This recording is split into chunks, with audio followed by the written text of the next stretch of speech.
Now, it's not uncommon to hear about Canadian entrepreneurs leaving secure full-time jobs to pursue their passions, but how many typically transition from one male-dominated industry to another?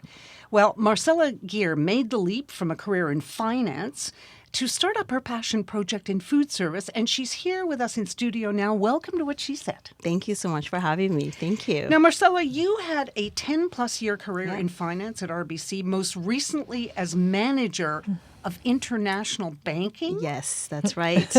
Before embarking on a new path in the food service industry as co-owner and director of operations of Bosco, Toronto's new Latin-inspired catering service and food truck. Woohoo! Yeah. What made you want to start a new gig and this gig? Yes. Well, honestly, it all started from when I was a child.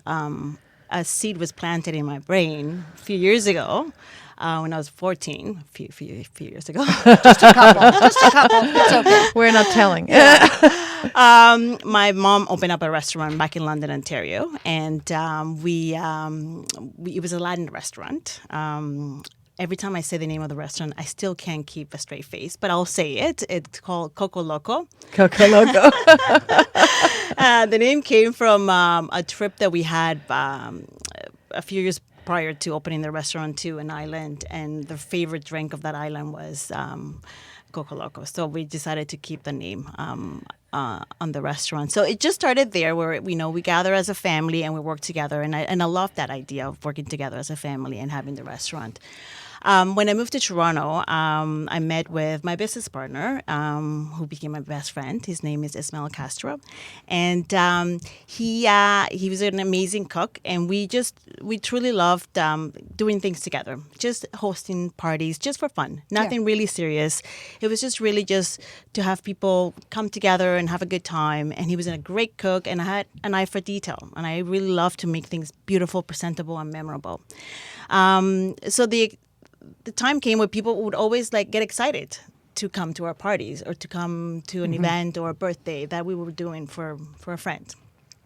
And they just kept saying, "You guys need to do something about this. This is amazing.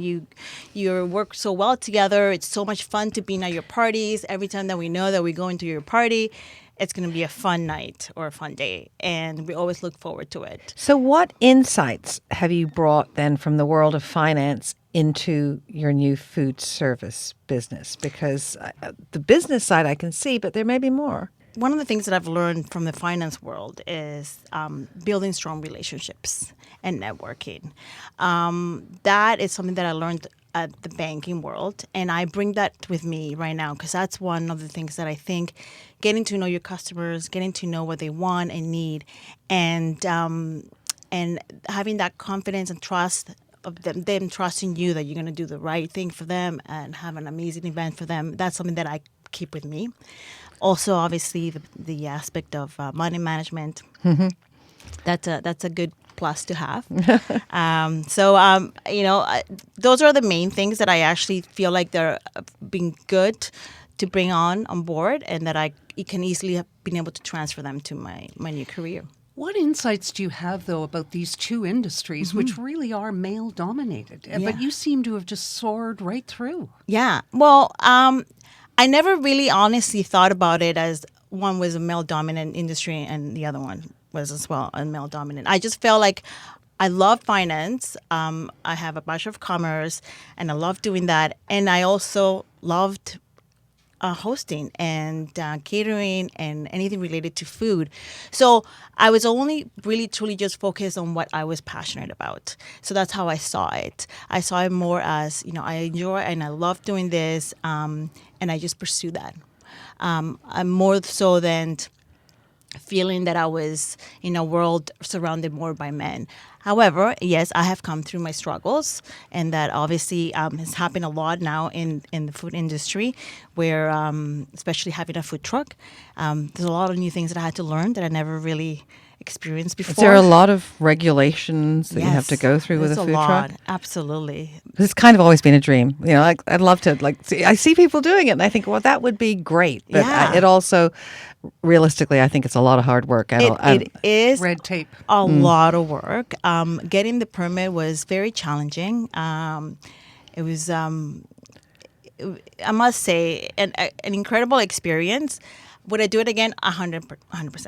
Like I would do it again, just because I've learned so much over Okay, the so past then- 2 months. Yep. A recent study, this one's out of the U.S., but it found that women are underrepresented at all levels Yeah. in the food industry, in particular at the top, with only 23% representation.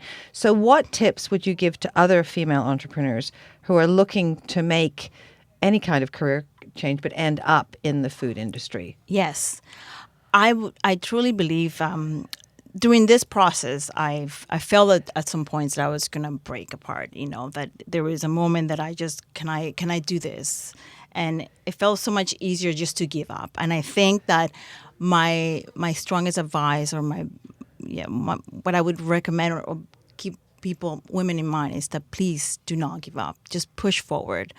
Don't take no for an answer. Just push as far as you can. There's going to be moments that you're going to feel like you're going to fall apart, but just don't let that get to you. My husband, he's also an entrepreneur, and I saw him struggle when he started his business. And I think watching him also pushing forward and not giving up, and he was so passionate about it. It was a true inspiration for me as well.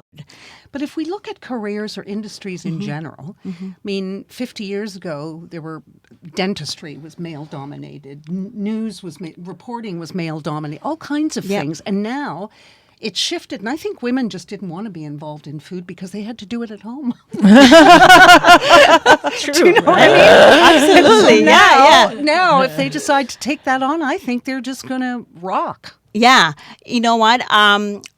Yes, there is definitely a lot of heavy lifting in this industry. I feel it. At the end of the day, I'm exhausted, but I still truly love it, and I think that I look back and I say, would I go back to being in the banking world and just being comfortable with just having a secure career and knowing that I'll have a nice pension at the end of the day?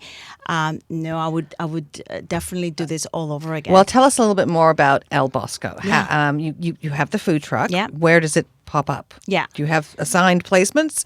So, because we just got the food truck about a year and a half ago, and because we just recently got the truck, we are just.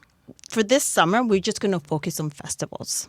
So we will be at various festivals throughout the summer. Okay. And we will also going to be at in the financial district on a few Thursdays throughout the summer. Okay. And can you have the food truck come to your event? Yes. So that's the great thing about having the food truck is that you can actually, instead of me going into your Catering, kitchen, right, and getting your kitchen dirty and stepping in your kitchen, I would never have to go into your kitchen. I can do everything from the I think food it's truck. great. Give us an idea of what you serve. So we focus on Latin food. Our focus is Latin, and a lot of our food is we try to be health conscious.